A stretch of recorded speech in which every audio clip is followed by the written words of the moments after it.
Hi everyone, Adam here for CrackBerry.com. What I have here is the BlackBerry mini keyboard case, whatever you want to call it. It's a PlayBook case with the built-in keyboard, so it kind of turns your PlayBook into a whole little laptop-y setup, which is pretty awesome. So we've been waiting for this guy for quite a while. Kevin's had a couple encounters with it, but it was never available, but here it is in the flesh. So you can see this is the outside of it.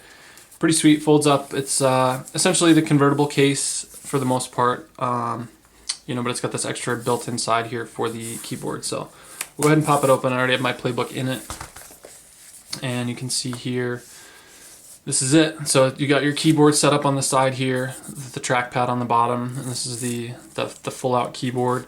I have it turned on there. The battery's dying because I didn't turn it off last night. Charging port on the side, power switch, and that's pretty much it. This actually, it's only held in by these little straps on the corners, so you can see it totally comes out, and it's just the leather case here.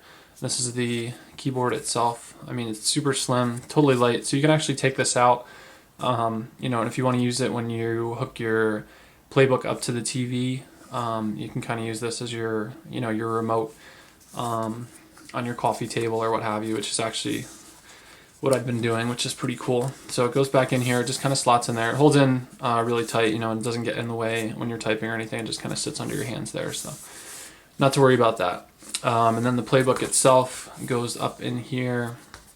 You can see it's got kind of the sleeve. So the one thing which I noted in the review, if I can get this in the right direction here, the PlayBook is kind of a pain to take out. You have to kind of peel up in these corners and get it to pop out a little bit there, and then you can kind of yank it out all the way. So I'm gonna attempt to get it out there and let you know. And if there's an easier way, then I haven't found it yet. So that's it. There's the case there. So you can see it's got the openings on the bottom for the ports, camera port up top, the volume buttons and power button are covered. I haven't had an issue with my power button like on the convertible case, so that's a good thing.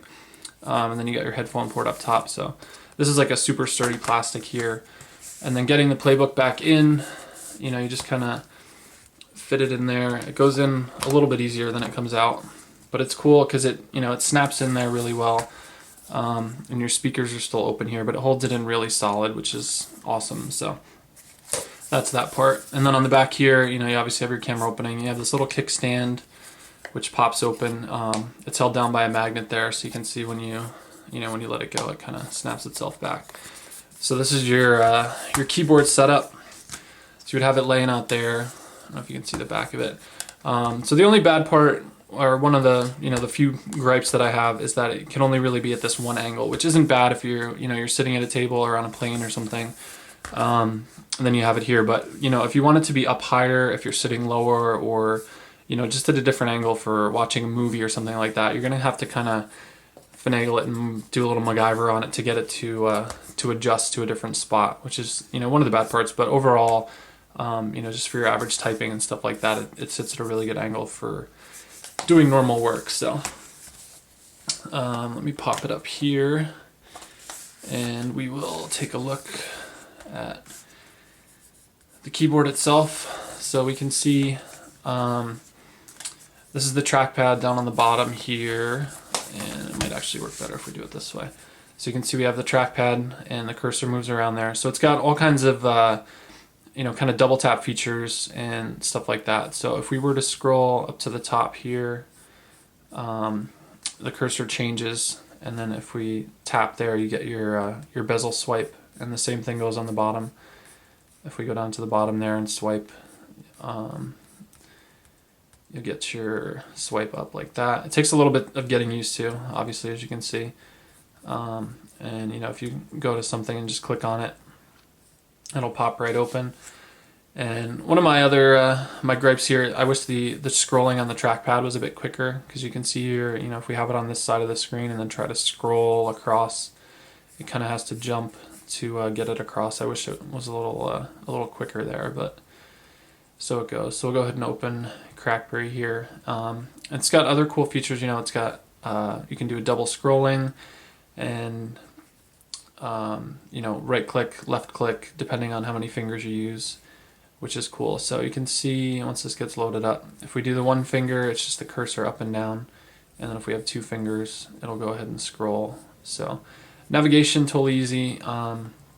You know, like I said, so it's good if you have it hooked up to your TV or anything like that, and then you can pretty much use this keyboard completely as your remote, which is awesome. And then we'll go ahead and show the keyboard itself here. And you can see by my finger comparison, you know, the keys are a little small. I did have a lot of trouble at first just because they're so much smaller than normal, so trying to cram your fingers together to type on them was a little bit of a pain. But once you get into it, you know, it's 30 minutes to an hour or so of cranking away the first time. It definitely gets a lot easier to type. I'm used to typing on, I have an Apple Bluetooth keyboard that I type on my Mac during the day, you know, which is smaller than a full-size keyboard to begin with. So this is more, you know, like netbook size. So it's just a bit of an adjustment if you have fat fingers. And the other thing, you know, since it's scrunched a little bit, I found myself moving my hands more to hit the space bar than just my thumbs. So, you know, like I said, though, once you get into it, it's a little bit of an adjustment. So nothing too crazy. And you can see your basic keyboard layout. There's the symbol key on it, so you have function keys, you know, and other your symbols and stuff like that. So you'd obviously just hit the blue symbol key, and then it'll give you whatever the blue function is on here. Your control, alt keys, all that good stuff. You know, I wish the return key or maybe the backspace key was a double key, because I guess I'm just used to having that bigger on my regular keyboard, but you know, pretty good stuff. Full number row, arrow keys, everything. So it really lets you do a lot with your PlayBook. You only have to carry the one charger because you can charge this with your micro USB that came with your PlayBook 2. Not your PlayBook 2, your PlayBook as well. And then, you know, just fold up and go. It's a bit heavy, obviously, because your PlayBook's in there with the keyboard and the case itself, but super portable, you know, thin enough you can still fit it in your jacket pocket. And it looks awesome. So that's pretty much it. Definitely worth checking out. Good laptop alternative if you're a big traveler or anything like that. You know, and the keyboard is great to have either in or out of the case. So that is it. That's the BlackBerry PlayBook mini keyboard case for the BlackBerry PlayBook. Check out more at shopcrackberry.com.